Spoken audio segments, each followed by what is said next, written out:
Your driving style doesn't fit the car.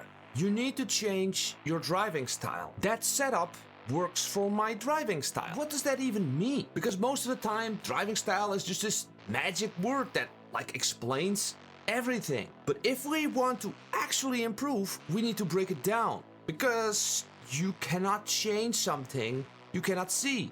Or even worse, you cannot identify habits while you keep repeating these habits forever. My name is Arnold, I've been sim racing for years and have been challenged with a lot of habits in my life, and I can see it in my driving style as well. And this video would explain to get rid of some bad habits, create better ones. Let's get into it. Driving style is not one thing. It's a collection of hundreds of small decisions you make every lap, every corner. How early you brake, how hard your initial brake input is, how quickly you release brake pressure, how much steering angle you use, and the list goes on and on. But these are obvious ones. The subtle ones are often what define driving style the most. How fast are you applying steer lock while releasing the brakes? Does your brake release have a sudden drop at the end all the time?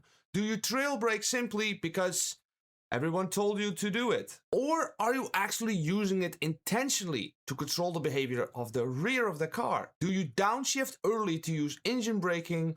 Or do you let revs fall aggressively and downshift multiple gears? Why is driving style so hard to change? We are creatures of habit. When we first jump into the simulation, let's say we were a beginner, we start driving, and because we are new, we make mistakes. Big ones. No one gets it right the first time. Some people have more knowledge, some have more talent, but eventually we all start learning the same way. We make an input, the car gives feedback, we react and adjust accordingly. And over time, those adjustments slowly become habits. But how exactly do these habits form? Imagine a groove carved into a piece of wood. You drag a knife through it once, then twice, then 50 times, then 100 times. And eventually the groove becomes deeper. And now the knife naturally wants to follow the same path. And this is exactly what's happening with your driving style. You repeat certain inputs over hundreds and hundreds of laps, and eventually those patterns become automatic. Without realizing it, your brain starts to defaulting to these same grooves, these same habits all the time. That's your driving style. You created it yourself. I'm recently doing more and more of these coaching sessions to help drivers to get to the next level. And I see this a lot of times. If they have a bad input somewhere on track, like a habit, I need to remind them 7 times, don't touch the throttle on that point. You know, it creates imbalances in the car and it's really hard to get rid of it. Most drivers think they are consciously driving the car. But a huge part of what you do is automated. Your brain is no longer actively thinking about every single input. You have built patterns in your driving. And those patterns now control how you drive. I notice this myself when I'm driving. I'm doing this really stupid thing on the braking. First I approach a corner, I hit the brakes fully, then I hesitate, and then I figure out that I need to brake again because I'm not making the apex. And this is something that I'm very much aware of, and I'm working on it constantly. If you are afraid of creating bad habits in your driving, don't be. You will guaranteed create bad habits. Where you should be afraid of is falling asleep with these bad habits and keep repeating them hundreds and hundreds of times. The first step is awareness, stopping the autopilot. Most drivers finish a lap and immediately think about the lap time. Very few drivers think about their own inputs. What did I actually do there? How quickly did I hit the brakes? How much pressure did I apply initially? How long did I stay on the brakes? How fast did I release? Did I apply steer lock too quickly while still carrying brake pressure? Am I using engine braking intentionally?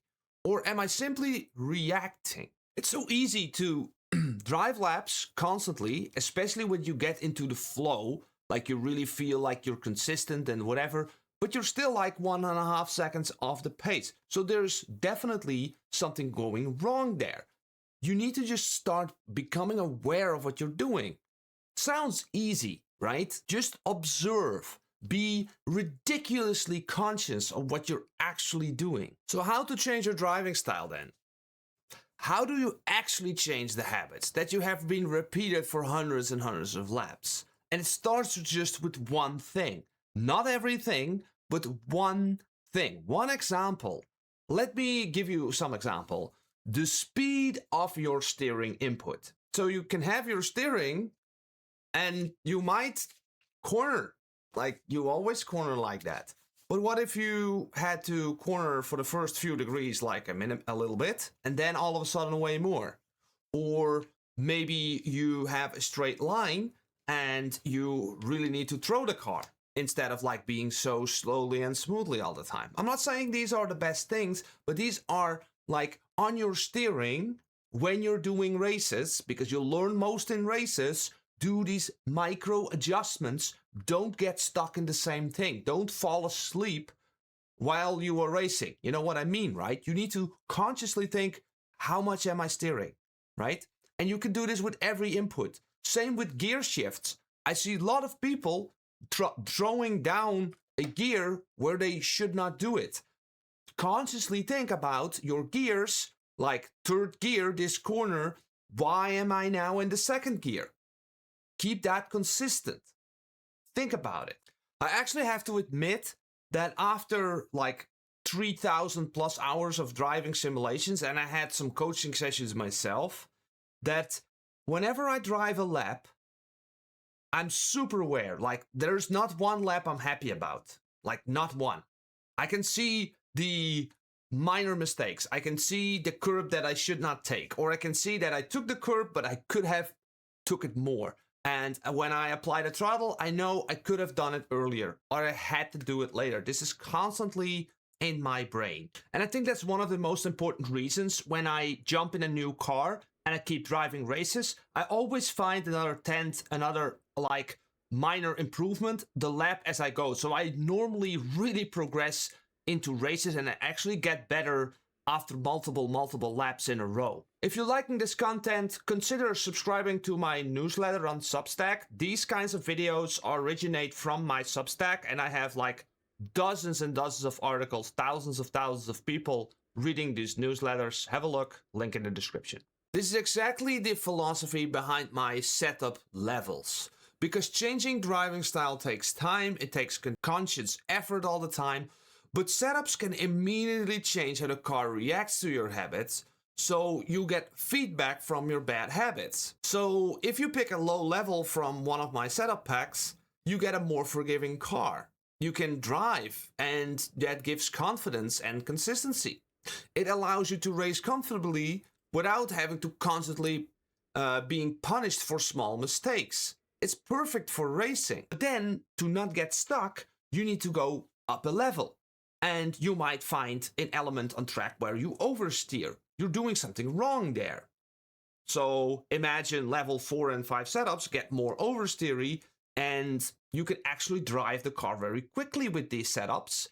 But if you spin it, then you're doing something wrong. That's the feedback. That's how you learn. Move to a higher level setup, a more aggressive car, and maybe the rear becomes nervous under braking. Maybe corner entry suddenly feels unstable. Maybe throttle becomes super difficult because the setup is forcing you to adapt. You can no longer rely on the old habits, and you're forced to be smoother, forced to improve your brake release, forced to become more precise with your steering. You know what funny is?